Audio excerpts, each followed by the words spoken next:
ப்ரைஸோ கர்த்தருக்கு ஸ்தோத்திரம் உண்டாவதாக. இப்போ நம்ம பார்க்க போகிறது பார்ட் 2.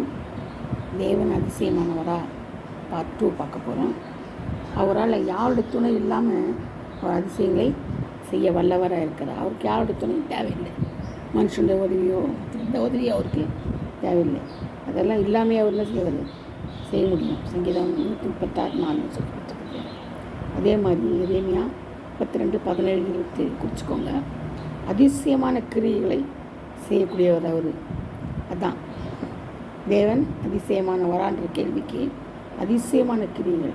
அவர் நாமம் அதிசயம். மனிதனால் கூடாதது தேவனால் கூடும். மனிதனால் கூடாதது தேவனால் கூடும். நம்ம நல்லா அறிஞ்சுக்கணும். மனிதன் எல்லா காரியங்களையும் செய்ய முடியாது. தேவனை மட்டும்தான்.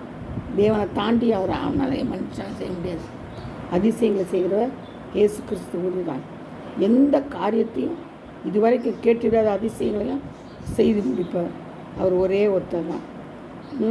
வனாந்தரத்தில் ஆறுகளை உண்டாக்குவார்.